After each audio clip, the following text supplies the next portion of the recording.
کا دستور، دین نبی کا دستور، کتاب اللہ کا منشور، اہل حدیث کے دو اصول، اطیعوا اللہ و اطیعوا الرسول۔ السلام علیکم ورحمۃ اللہ وبرکاتہ۔ الحمد للہ رب العالمین، والصلاة والسلام علی رسولہ الامین، واشہد ان لا الہ الا اللہ وحدہ لا شریک لہ، واشہد ان محمدا عبدہ ورسولہ، اما بعد۔ قال اللہ تعالی فی القرآن العظیم: اعوذ باللہ من الشیطان الرجیم، بسم اللہ الرحمن الرحیم۔ ان الذین قالوا ربنا اللہ ثم استقاموا تتنزل علیہم الملائکۃ الا تخافوا ولا تحزنوا وابشروا بالجنۃ التی کنتم توعدون۔ وقال النبی صلی اللہ علیہ وسلم: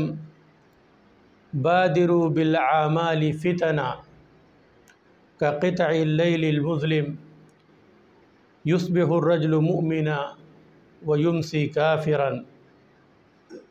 او یمسی مؤمنا ویصبح کافرا، یبیع دینہ بعرض من الدنیا۔ رواہ مسلم۔ محترم سامعین کرام، دینی اور ملی بھائیوں، اللہ تبارک و تعالی کا بے پایا شکر و احسان ہے کہ اس نے ہم اور آپ کو ایمان کی دولت سے مالا مال کیا، ہم اور آپ کو اپنے بہت سارے بندوں کے درمیان سے چنا کہ ہم کو اسلام کی اور ایمان کی پہچان اور عقیدے توحید کی صحیح پہچان عطا کی۔ ہم میں سے ہر شخص جانتا ہے کہ اللہ تبارک و تعالی نے انسانوں کو اس دنیا کے اندر آزمائش کے لیے پیدا کیا ہے، اور یہ آزمائش اہل ایمان کے ساتھ، اہل اسلام کے ساتھ زیادہ ہوتی ہے۔ اسی آزمائش میں کامیابی کے طور پر اللہ تبارک و تعالی نے آخرت میں اپنے مومن بندوں کے لیے جنت کا وعدہ کیا ہے اور اپنی رضامندی کا اظہار کیا ہے۔ اسی لیے ایک مومن کے لیے یہ دنیا بہت ساری مشکلات، بہت سارے چیلنجز سے گزرتی ہے۔ اس کے لیے آسان نہیں ہوتا دنیا میں زندگی گزارنا اور اپنے ایمان کی حفاظت کرنا۔ اسی لیے وہ لوگ بڑے خوش نصیب ہیں جو اپنے ایمان کی حفاظت کر لے جاتے ہیں، اسلام پر ثابت قدم رہتے ہیں، اپنے عقیدے کی حفاظت کرتے ہیں اور اللہ اور اس کے رسول کے بتائے ہوئے طریقے اور سنت کے مطابق زندگی بھی بسر کرتے ہیں۔ تو ایسے لوگوں کے لیے اللہ تبارک و تعالیٰ کی جانب سے بڑی خوشخبری ہے، اور ایسے لوگوں کی ثبات قدمی دوسروں کے لیے قابل رشک اور قابل اسوہ بھی ہے۔ آج کے درس کے لیے جس موضوع پر میں اور آپ کے سامنے گفتگو کرنا چاہتا ہوں، اس کا عنوان ہے فتنوں کے دور میں مومن کی ثبات قدمی، استقامت۔ ایک مومن کے لیے کیوں ضروری ہے کہ وہ اپنے آپ کو ثابت قدم رکھے، اپنے آپ کو صاحب استقامت بنا کے رکھے، کیسے اپنے آپ کو دوسروں سے ممتاز کرے، اور پھر اللہ تبارک و تعالیٰ نے اس کے لیے کیا وعدہ کر رکھا ہے۔ آپ حضرات کے سامنے میں نے قرآن کریم کی سورہ فصلت سے ایک آیت کی تلاوت کی ہے، اور اس کے بعد اللہ کے رسول صلی اللہ علیہ وسلم کی ایک حدیث جسے امام مسلم نے اپنی صحیح کے اندر روایت کیا ہے، اسے پڑھا ہے۔ انہی آیت اور حدیث کو ہم پڑھ کر کے اور ترجمہ کر کے اس کے مفہوم کو سمجھنے کی کوشش کریں گے، اور اس سلسلے میں علماء کرام نے کیا کہا ہے اس کو بھی جاننے کی کوشش کریں گے۔ اللہ تبارک و تعالیٰ نے فرمایا ان الذین قالوا ربنا اللہ ثم استقاموا، بے شک وہ لوگ جنہوں نے یہ کہا کہ ہمارا رب اللہ ہے، ثم استقاموا، اور پھر اس اقرار پر قائم رہے، ثابت قدم ہو گئے، اسے ہٹ نہیں رہے۔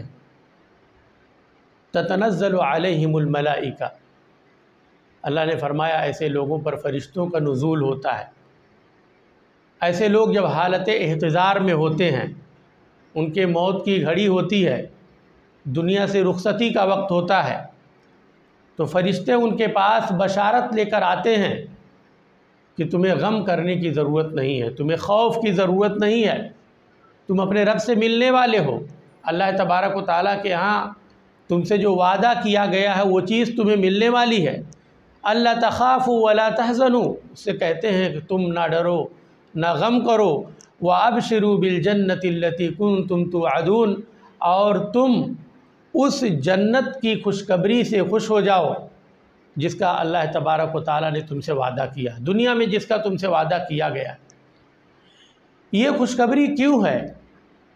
اس لیے کہ یہ بندہ اس دنیا کے فتنوں کے درمیان زندگی گزارتے ہوئے بھی اپنے آپ کو دین کے اصولوں پر، دین کے ارکان پر، اسلام کے ارکان پر ثابت قدم رکھے ہوئے ہے، اس پر عمل کر رہا ہے۔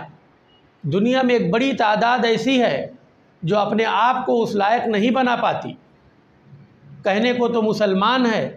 لیکن اس کے اندر ایمان کا دم خم موجود نہیں، ایمان کی روشنی اس کے اندر بجھ چکی ہے، کہنے کے لیے صاحب اسلام ہے لیکن عملی زندگی کے اندر دین کی کوئی بھی جھلک اس میں نظر نہیں آتی، دعویٰ ہے مگر حقیقت میں کچھ نہیں۔ اور اس عملی زندگی کا اگر انسان دیکھے تو چاروں طرف سے شر کا، فساد کا، کفر کا یلغار بھی ہے اس مومن کے لیے۔ کسی طرف سے الحاد کی آواز اٹھتی ہے کہ دین کی کیا ضرورت ہے، انسان اس دنیا کے اندر آیا ہے زندگی گزارے، ہزاروں سال سے لوگ ایسے آ رہے ہیں، پیدا ہو رہے ہیں، زندگی گزارتے ہیں، مر جاتے ہیں، پھر دیگر لوگ آتے ہیں،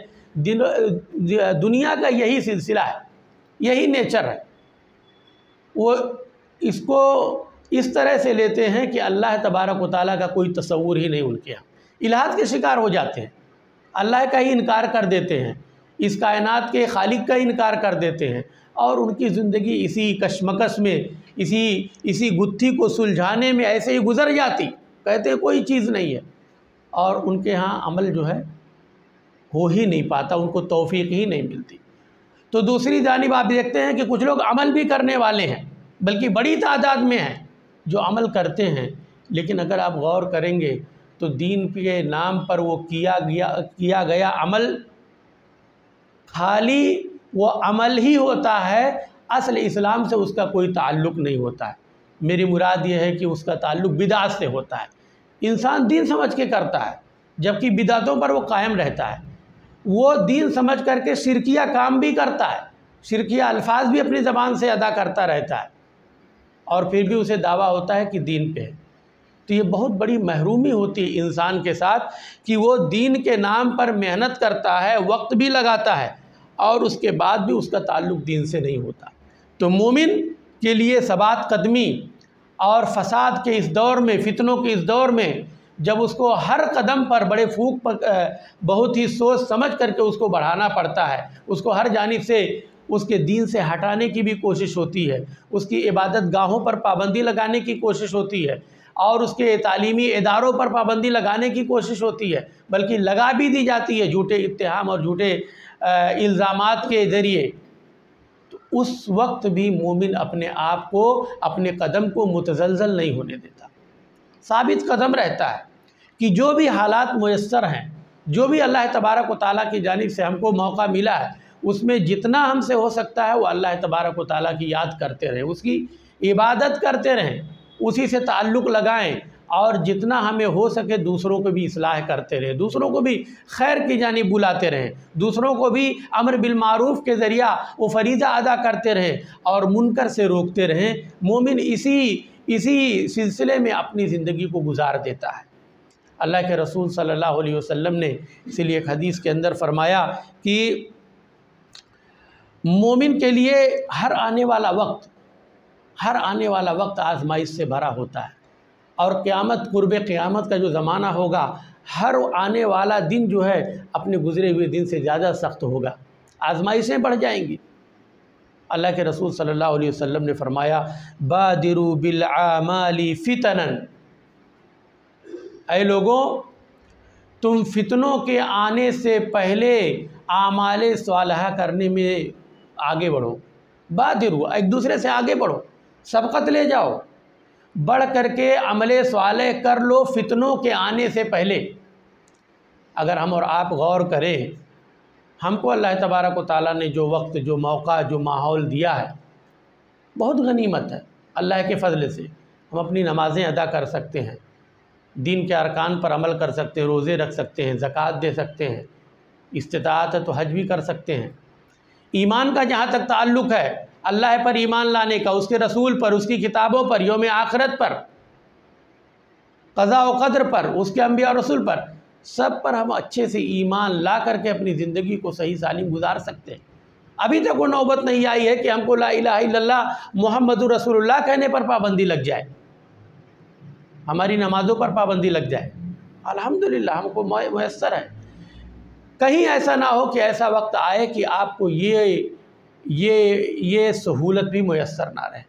دنیا کے اندر جن کی تاریخ پر نظر ہے، جنہوں نے اقوام عالم کا مطالعہ کیا ہے، چاہے وہ ماضی میں چاہے حال میں، ایسی بہت ساری مثالیں مل جائیں گی جن کو اپنی عبادت گاہ بنانے تک کی اجازت نہیں ملتی۔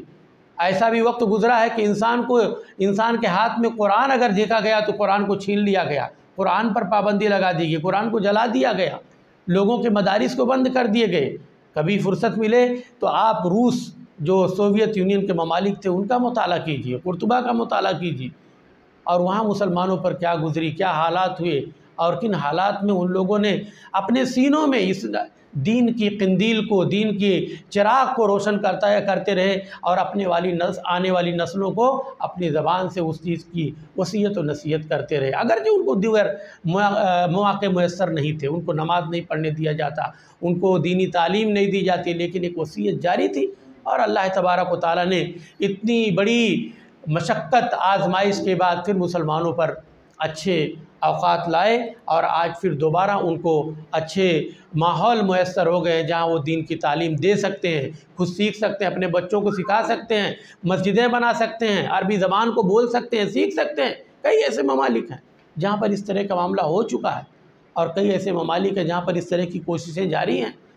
کہ اہل اسلام کو، اہل ایمان کو ان کے دین سے روک دیا جائے، ان کے عبادات سے روک دیا جائے۔ تو ایسے فتنوں کے آنے سے پہلے، ایسی آزمائشوں کے آنے سے پہلے تمہارے لیے غنیمت ہے وقت کہ تم اللہ تبارک و تعالیٰ کو نہ بھولو۔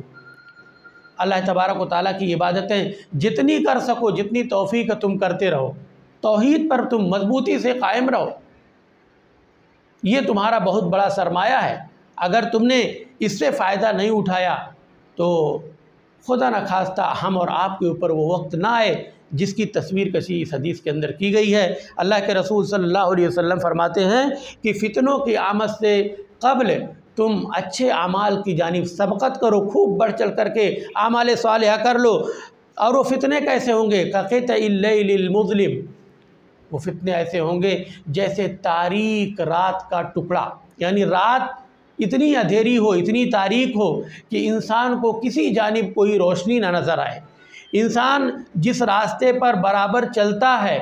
اور برابر آتا جاتا ہے، وہ راستہ وہ جانتا ہے، اس پر چلنا بھی اس کے لیے مشکل ہو جائے، ڈگمگا جائے، روشنی کہیں نہ۔ تاریکی رات میں انسان کے لیے یہی ہوتا ہے، بڑی آزمائش۔ تو فتنوں کی کثرت اتنی زیادہ ہوگی، اتنے فتنے ہوں گے کہ انسان کو سمجھ میں نہیں آئے گا کہ کیسے ہم اپنے دین کی حفاظت کریں، کیسے اپنے ایمان کی حفاظت کریں، کیسے منہج سلف پر چل کر کے اپنے دین پر قائم رہیں۔ ایک بہت بڑی آزمائش انسان سے آ سکتی ہے۔ اللہ کے رسول صلی اللہ علیہ وسلم نے فرمایا حالات ایسے ہوں گے یصبح الرجل مؤمنا ویمسی کافرا، ایک انسان صبح کرے گا، صبح میں وہ مومن ہوگا، حالت ایمان میں ہوگا، ویمسی کافرا، اور شام کے وقت وہ کفر کا شکار ہو جائے گا، کافر ہو جائے گا۔ او یمسی مؤمنا ویصبح کافرا، یا شام کے وقت آپ ملے، بات کیے، وہ حالت ایمان میں ہے، صبح میں وہ بدل گیا ہے۔ ایسے حالات میں، اس طرح کے کشمکش میں ہوگا۔ اللہ کے رسول صلی اللہ علیہ وسلم نے فرمایا یبیع دینہ بعرض من الدنیا، رواہ مسلم، کہ انسان کی حالت یہ ہوگی اتنا خبتی ہو جائے گا، اس کا اپنے آپ کا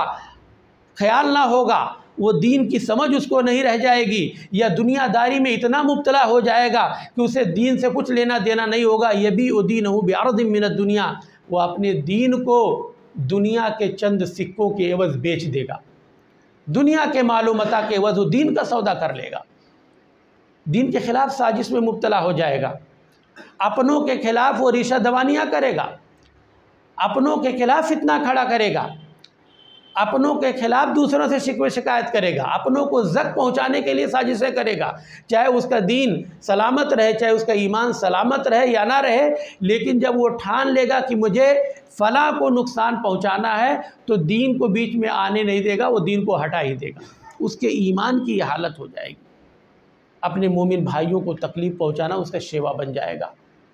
اپنے دین کا سودا کر لینا اس کے لیے بڑا آسان ہو جائے گا۔ تو اللہ کے رسول صلی اللہ علیہ وسلم کی یہ حدیث ہم اور آپ کے لیے قابل غور ہے کہ انسان اس کے سامنے موقع جب ہے تو اس کو غنیمت سمجھے، ان اوقات کو بیجا نہ استعمال کرے، ان اوقات میں انسان ڈل ہو کر کے اپنا عمل کسی ایسے چیز میں نہ لگائے جس سے اللہ اور اس کے رسول راضی نہ ہوں۔ تو یہ بہت ہی اہم بات ہے، اور اس سلسلے میں ہم اور آپ کو کوشش کرنی چاہیے۔ اسی لیے اللہ کے رسول صلی اللہ علیہ وسلم کا ایک عمل تھا کہ اللہ کے رسول صلی اللہ علیہ وسلم جب اس طرح کے مشکل حالات ہوتے تھے، فتنوں کی جب بات ہوتی تھی، تو اللہ کے رسول صلی اللہ علیہ وسلم اللہ تبارک و تعالیٰ کی پناہ طلب کرتے تھے کہ اللہ تو ان فتنوں سے مجھے اپنی پناہ میں لے لے، اپنی حفاظت میں لے لے، مجھے ان فتنوں سے بچا۔ اللہ کے رسول صلی اللہ علیہ وسلم کیا کہتے تھے؟ اللہم انی اعوذ بک من عذاب القبر ومن عذاب النار ومن فتنة المحیا والممات ومن فتنة المسیح الدجال، رواہ البخاری و مسلم۔ اللہ کے رسول صلی اللہ علیہ وسلم فتنوں سے پناہ طلب کرنے کے لیے آپ عذاب قبر کے فتنوں سے کہتے تھے اللہ تو مجھے بچا لے، عذاب نار جہنم کی آگ سے بچا لے، ومن فتنة المحیا والممات، زندے لوگوں اور مردہ لوگوں کے جو فتنے ہو سکتے ہیں ان سے بھی اللہ مجھے محفوظ رکھ، ومن فتنة المسیح الدجال، اور مسیح دجال کے فتنے سے محفوظ رکھ۔ یہ کون شخصیت یہ دعا کرتی ہے برابر؟ اللہ کے رسول صلی اللہ علیہ وسلم، جو اس کائنات کی سب سے عظیم ہستی ہے۔ اللہ کے رسول صلی اللہ علیہ وسلم اللہ تبارک و تعالیٰ کے ہاں سب سے معظم، سب سے مکرم، سب سے باعزت، سب سے عظیم انسان ہے۔ اللہ تبارک و تعالیٰ نے آپ کے سارے اگلے اور پچھلے گناہوں کو معاف کر دیا ہے۔ وہ رسول ہم اور آپ کے لیے اسوہ اور نمونہ ہیں، ان سب کے باوجود بھی ان تمام فتنوں سے اللہ تبارک و تعالیٰ کی پناہ چاہتے ہیں کہ اللہ کہیں ایسا نہ ہو کہ مجھے اس فتنے کا شکار ہو جانا پڑے، اللہ تیری توفیق اگر جو نہیں ہوگی تو میرا بچنا مشکل ہو جائے گا۔ تو ہر حال میں انسان اللہ تبارک و تعالیٰ کا ذکر کرے اور اس سے مدد مانگے کہ اللہ ان فتنوں کے دور میں، آزمائش کے دور میں میرے قدم کو ثابت قدم رکھ، مجھے ثابت قدم رکھ، استقامت پہ قائم رکھ، صحیح دین پر، صحیح منہج پر قائم رکھ، فتنوں سے مجھے کامیاب ہو کر کے نکال۔ تو ہم اور آپ کو بھی چاہیے کہ اس طرح کے فتنے کے دور میں بھی اس طرح کی دعائیں اللہ کے رسول صلی اللہ علیہ وسلم نے جو ہم کو سکھائی ہیں اس کا بھی ورد کرتے رہیں اور اپنے آپ کی خود حفاظت کریں۔ شریعت نے ہمیں جو حفاظت کا طریقہ بتایا اس کا بھی استعمال کریں۔ جب فتنوں کی بات چل رہی ہے تو علماء کرام نے فتنوں کے تعلق سے لکھا ہے کہ فتنے دو طرح کے ہوتے ہیں، ایک ہے فتن الشبہات اور دوسرا ہے فتن الشہوات۔ شبہات کے فتنے اور شہوات کے فتنے۔ شبہات کے فتنے کیا ہے؟ کہتے ہیں فَهِيَ كُلُّ فِتْنَةٍ مَبْنِيَّةٍ عَلَى الْجَهْلِ بِالدِّينِ فَيَلْتَبِسُ الْحَقُّ بِالْبَاطِلِ۔ شبہ کا فتنہ یہ ہے کہ انسان کا کوئی بھی عمل جو ہے وہ جہالت پر مبنی ہو. انسان کوئی بھی عمل کر رہا ہے لیکن اس کے بارے میں اس کو علم نہیں ہے. دین سمجھ کر کے کوئی کام کر رہا ہے لیکن حقیقت میں وہ دین کا حصہ نہیں ہے. جہالت پر اس کی بنیاد رکھی گئی ہے. اپنے پہلے لوگوں کو کرتے ہوئے سنتے ہوئے دیکھا ہے, اس کی کوئی تحقیق نہیں کی اور اسی پر عمل کرتے چلا جا رہا ہے. جہالت پر مبنی ہے, اس کے پاس دین کی معلومات حقیقت میں ہے ہی نہیں. تو ایسے انسان کے ہاں حق جو ہے وہ باطل کے ساتھ خلط ملط ہو جاتا ہے. حق اور باطل کی پہچان اس کے پاس صحیح سے نہیں ہو پاتی. وہ کئی مرتبہ باطل چیزوں کو, بدعات کو بھی دین کا حصہ سمجھتا ہے. کئی مرتبہ اس کو یہاں یہ رہتا ہے کہ جو توحید نہیں ہے اس کو بھی وہ توحید ہی سمجھنے لگتا ہے. عقید توحید کی ساری برائیاں اس کے یہاں موجود رہتی ہے. وہ کیا کہتے ہیں, توحید الالوہیہ, توحید الاسماء والصفات, ان تمام چیزوں کے اندر شرک کا شکار ہو جاتا ہے. اس لیے کہ اس کے اندر جہالت ہے, تحقیق نہیں ہے, صحیح سے اس کو معلوم نہیں ہے, اہل ذکر سے اس نے پوچھا ہی نہیں ہے, بس جو اس کو سمجھ میں آیا اسی پر عمل کرتا چلا گیا. دین تو بڑی خطرناک چیز ہے. ایسی ہی خطرناک چیز کہ انسان بذات خود یہ سمجھتا ہے کہ دین پر عمل کر رہا ہے لیکن اس کا وہ عمل باطل ہے. تو یہ شبہ کی بنیاد پر اس کا یہ عمل ہوتا چلا جا رہا ہے. اور دوسری چیز کیا ہے, شبہ کی بنیاد پر اسی لیے کیا کرتا ہے انسان, یہ بدعتی جب کام کرنے جاتا ہے تو اس کے عقائد کے اندر خلل آ جاتے, اس کے قول کے اندر خلل آ جاتے, اس کی عبادات کے اندر نقص پیدا ہو جاتا, اس کے معاملات غلط ہو جاتے ہیں, اور وہ اس طرح سے کام کرتا ہے جس کا اللہ کے رسول صلی اللہ علیہ وسلم کی لائی ہوئی شریعت سے کوئی تعلق نہیں. فَضَلُّوا عَنِ الْحَقِّ وَهُمْ يَحْسَبُونَ أَنَّهُمْ يُحْسِنُونَ صُنْعًا. تو ایسے لوگ حق کے راستے سے بھٹک جاتے ہیں حالانکہ وہ یہ سمجھتے ہیں کہ وہ بڑا اچھا کام کر رہے ہیں. تو ایسے لوگوں کے لیے بڑی محرومی کی بات ہے. لیکن دوسری چیز کیا ہے, اس کو کہا گیا ہے فتن الشہوات, خواہشات انسان کے. فَهِيَ الَّتِي يُقَدِّمُ فِيهَا الْإِنسَانُ مُرَادَهُ وَهَوَاهُ عَلَى مُرَادِ اللَّهِ تَعَالَى. شہوات کے فتنے کیا ہے, انسان شہوات کے فتنے میں جب مبتلا ہوتا ہے تو اپنی خواہشات کو, اپنی مراد کو, اپنی سمجھ کو, اپنی فہم کو اللہ کی شریعت پر مقدم کر دیتا ہے, اور اس کا نفس جو چاہتا ہے اس کو وہ کرتا ہے. اور بہت مرتبہ ایسا ہوتا ہے کہ اس کو یہ معلوم ہے کہ اللہ تبارک و تعالیٰ کی جانب سے یہ چیز حرام کردہ ہے, ممنوع ہے, وہ جانتے ہوئے بھی وہ حرام کام کا ارتکاب کرتا ہے. فَيَفْعَلُ الْحَرَامَ اتِّبَاعًا لِشَهَوَاتِهِ وَهَوَاهُ وَهُوَ يَعْلَمُ أَنَّ اللَّهَ حَرَّمَهُ وَيَتْرُكُ الْفَرَائِضَ وَالْوَاجِبَاتِ. لیکن وہ جان بوجھ کر کے بھی باطل کام کرتا ہے, حرام کام کرتا ہے, واجبات کو ترک کر دیتا ہے, فرائض کو ترک کر دیتا ہے, جبکہ اس کو معلوم ہے کہ اللہ تبارک و تعالیٰ نے فلاں فلاں چیز کو حرام کیا ہے, تو جان بوجھ کر کے بھی حرام کا مرتکب ہوتا ہے. تو یہ جو فتنہ ہے انسان کا, شبہات کا اور شہوات کا, ان دونوں فتنوں میں جو انسان مبتلا ہو گیا تو اس کے لیے بہت بڑی آزمائش اور بڑی مشکل گھڑی ہوتی ہے, اس سے نکل پانا آسان نہیں ہوتا ہے. اسی لیے انسان کو چاہیے کہ وہ اللہ تبارک و تعالیٰ سے ہر گھڑی توفیق مانگے کہ اللہ تعالیٰ جو تو نے مجھے ایمان کی دولت سے نوازا ہے, اسلام کی دولت سے جو نوازا ہے, اے اللہ تو مجھے اس پر ثابت قدم رکھ. اللہ کے رسول صلی اللہ علیہ وسلم ثابت قدمی کی دعا کرتے تھے, اور ان ثابت قدم رہنے والوں کے لیے اللہ تبارک و تعالیٰ نے جنت کا وعدہ کر رکھا ہے. اسی طرح سے اللہ کے رسول صلی اللہ علیہ وسلم کی سنتوں میں جب انسان غور کرتا ہے کہ کیسے اپنی زندگی کو کامیاب زندگی بنائے, کون سی وہ چیزیں ہیں جس کو کرنے سے انسان اس دنیا کے اندر ثابت قدم رہ سکتا ہے, کون سے عوامل و اسباب ہیں جس کو اپنانے کے بعد انسان ایک کامیاب زندگی گزار سکتا ہے, اللہ تبارک و تعالیٰ بھی اس سے خوش ہو سکتا ہے. علماء کرام نے اس سلسلے میں بھی شریعت سے بہت سارے نصوص, بہت ساری احادیث اور معلومات کو اکٹھا کر کے بتایا ہے کہ انسان اگر اس پر عمل کر لے تو انشاءاللہ اس کا ایمان محفوظ رہے گا, وہ ثابت قدم رہے گا, استقامت اس کے ساتھ رہے گی. فرماتے ہیں کہ الایمان باللہ تعالی والعمل الصالح, سب سے بڑی چیز یہ ہے کہ اللہ کے راستے پر ثابت قدم رہنے کے لیے انسان اپنے ایمان کو مضبوطی سے سامنے رکھے.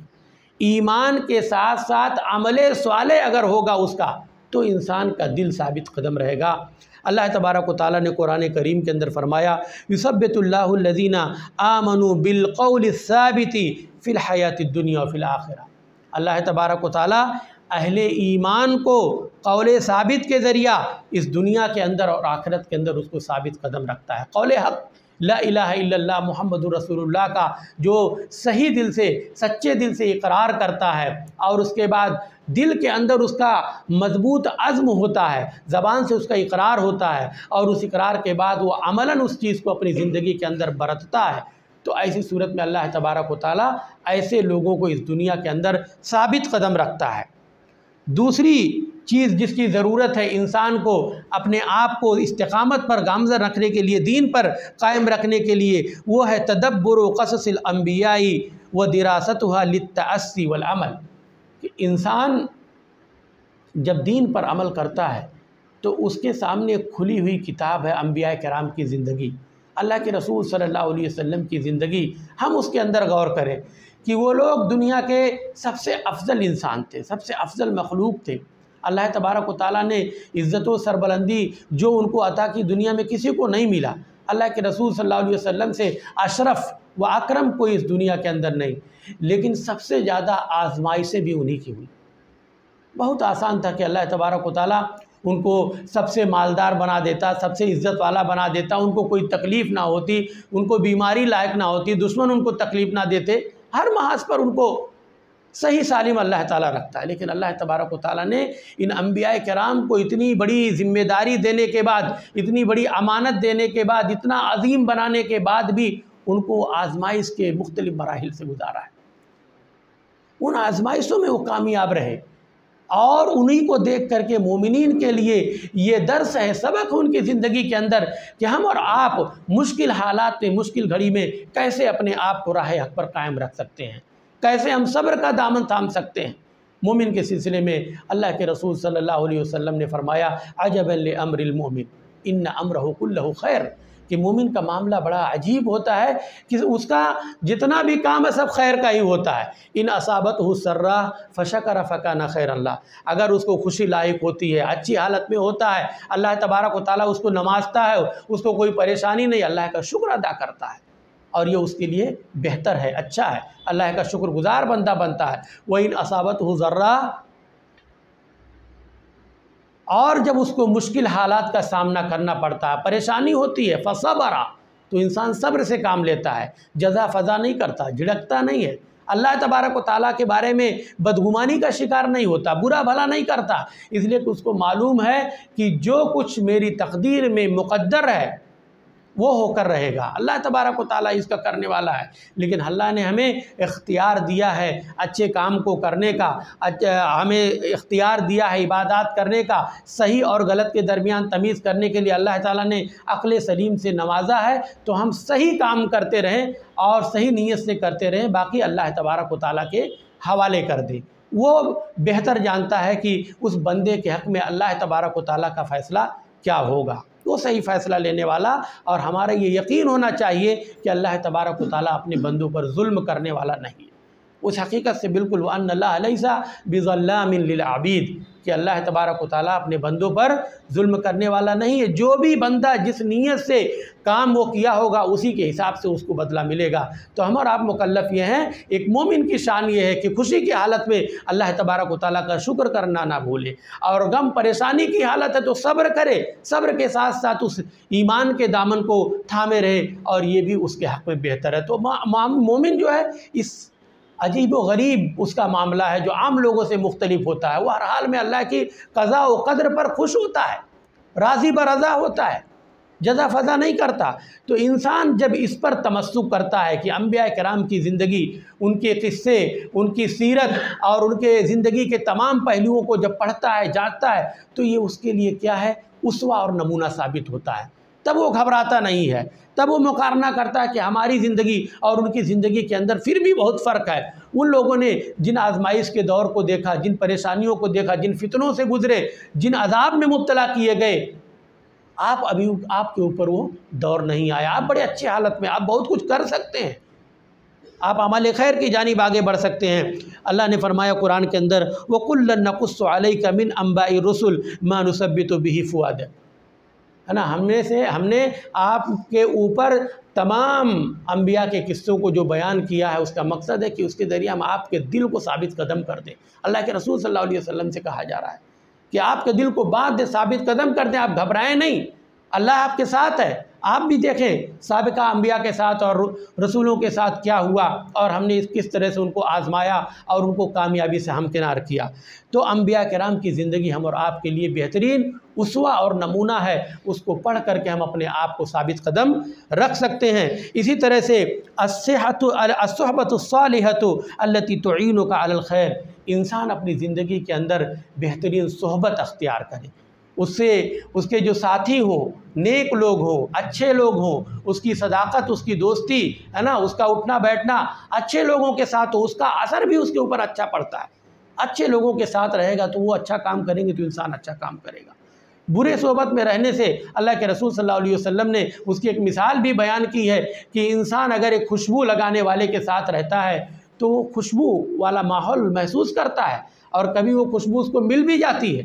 تو اس کا پورا معاملہ جو ہے معطر ہوتا ہے، خوشبو سے بھرا رہتا ہے۔ لیکن وہی انسان جہاں پر آگ کی بھٹی جل رہی ہو، چنگاری نکل رہی ہو، دھوئیں نکل رہے ہو، وہاں جا کر کے بیٹھے تو اس کو کیا ملے گا؟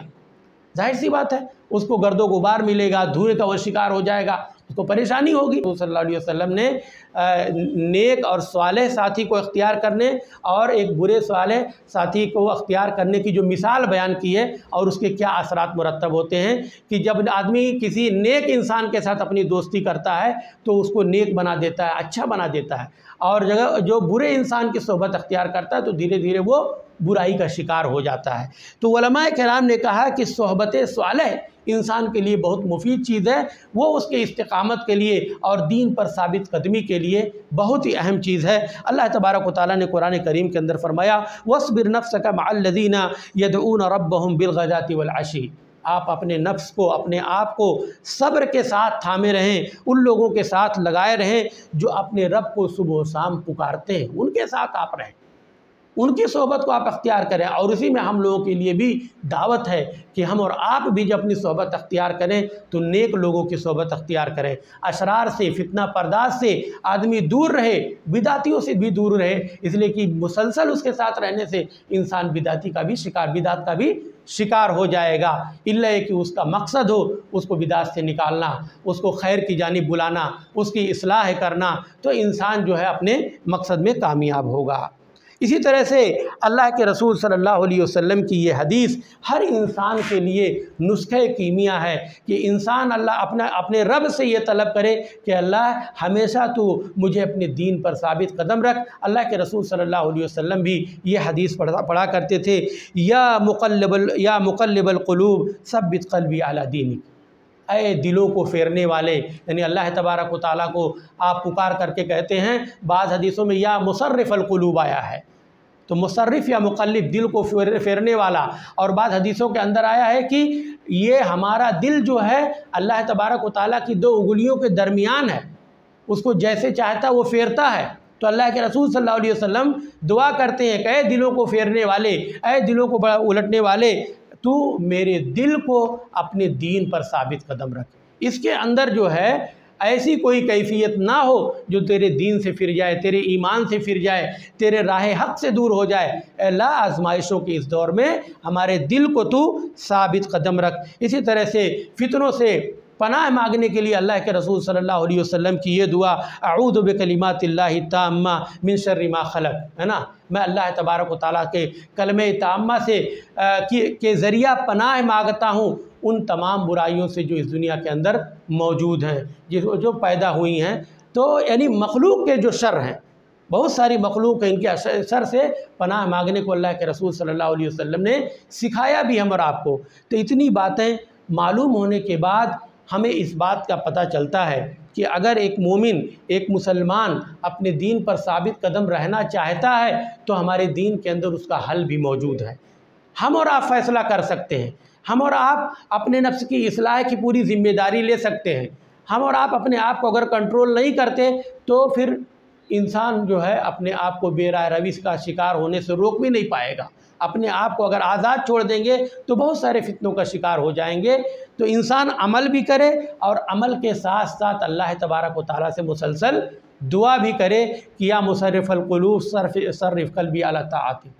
اپنے اے اللہ دلوں کو پھیرنے والے تو ہمارے دل کو اپنے دین پر، اپنی طاعت پر قائم رکھ۔ اللہ تبارک و تعالیٰ سے دعا ہے کہ ہم تمام لوگوں کو فتنوں کے اس دور میں بھی ہمیشہ اپنے دین پر ثابت قدم رکھے۔ فتنوں کے اس دور میں ہمیں منہج سلف کے مطابق زندگی گزارنے کی توفیق عطا فرما۔ اللہ فتنوں کے اس دور میں ہم اور آپ کو قرآن و سنت کے مطابق عمل کرنے کی توفیق عطا فرما۔ اللہ ہمارے ایمان کی حفاظت فرما، اللہ ہمارے اسلام کی حفاظت فرما۔ اللہ جب تک ہمیں یہ مواقع میسر ہیں، خوشگوار ماحول میسر ہے، ہمیں زیادہ سے زیادہ اعمال صالحہ کی توفیق عطا فرما۔ اللہ ان فتنوں کے آنے سے پہلے ہم اور آپ کو آخرت کی تیاری کی بھرپور